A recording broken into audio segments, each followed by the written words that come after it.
Hey guys, my name is Fernando. I'm with Serena. She's on the camera. We left her stand, so she has to hold it. So Serena says hi. Okay, guys, listen. Epic fails. We're looking for properties, in either is large apartment buildings, duplex, triplex, or whatever the case. This one is one of the large apartment buildings, but it was really, really weird.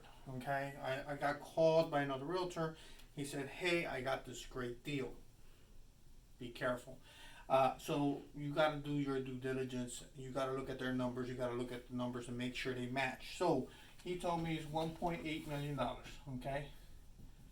And excuse my writing here. I'm gonna make this as quick as possible because as soon as he started running some numbers, and then when I started investigating, then the numbers didn't make sense, and this killed the deal right off the top.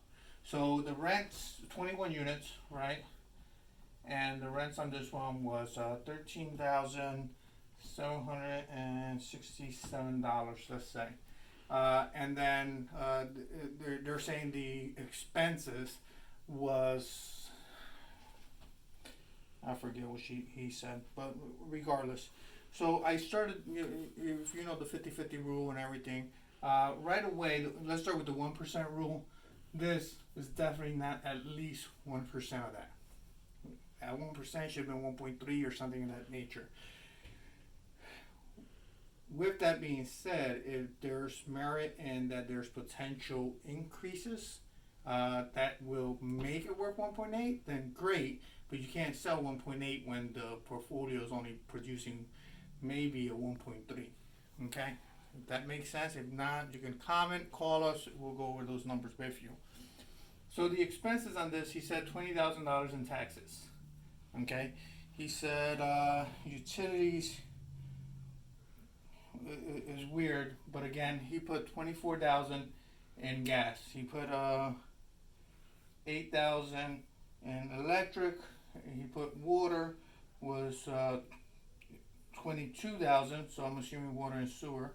Okay, 22,000.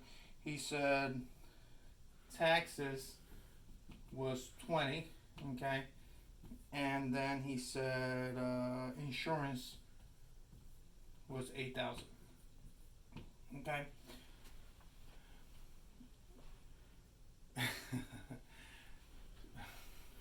Where do I start? I First of all, when you get somebody giving you all these even numbers, then right away that should be a red flags because nothing, as you and I know, comes at an even numbers. Okay. Uh, Sewer being 22,000, taxes is 20, and then you have this because I guess they pay for all the utilities. Okay, and I guess we have to figure out if there's a way to separate it, and with it, how much savings, how much cost, all that good stuff. Okay, but right now we're looking at this, and then so I started figuring out the area, the location. What I realized that this is 8,000 in homeowners insurance. It is in a flood zone. It's definitely there's a cost to that. Okay, the taxes when we looked at it, there's two separate buildings, 21 units in together, so we're selling the whole portfolio. We'll find out that it's 20,000. It's not 20,000. It's 20,000 for the first unit, for the first building one, and building two is an additional 20,000. So this is truly $40,000.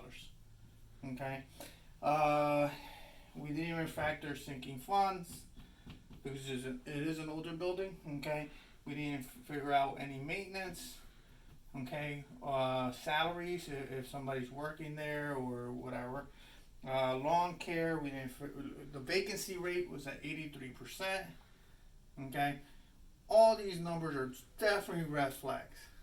So if I would have done a 50-50, okay, just based on this, I could, and I'm not going to break it down to you, but I could tell you right now that that means that this would have been around 6,900 or something, so 800 something.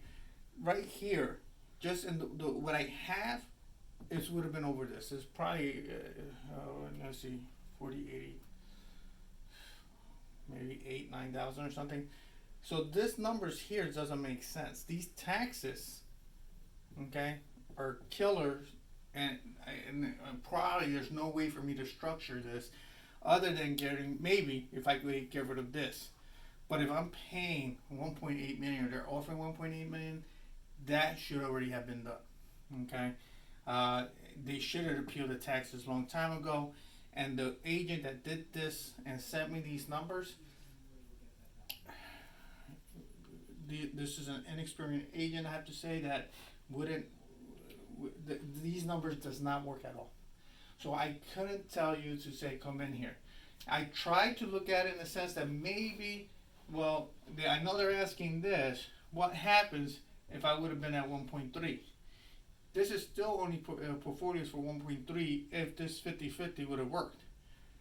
I would have to reduce this, and by these numbers alone, just on top of my head, I probably would be around 600 to 700,000 as an offer just to make this work, which is crazy. So this building will probably never sell. Nowhere near this. Nowhere near this. It'll probably be closer to this, and that's for you to take some money and go ahead and split up the units if you can, or doing some updates to the property. The only good thing is that it's next to a college, and the potential to raise the rent is very high. The bad thing is that because this is not there and the owner is not doing that now, this doesn't work. Right? So now you know real quick, this is real fast. This deal does not work. I would not recommend this deal for any of my investors. And if you brought me this deal and I do these numbers right away, I would have said next. Okay? Have a great day. Talk to you soon. We'll try to do another one. On the way here to the office, one of our investors called us for single family house, and that one, we literally drove right by it. We was able to get quick access to it. We got good connections, and we saw it, and I liked it. And we're gonna run those numbers, and that's gonna be a flip. That's gonna be a fix, buy, and hold. All right. So it's a little bit different than just buy and hold. That's completely done. We're gonna factor the fix as well. All right. Talk to you soon. Bye.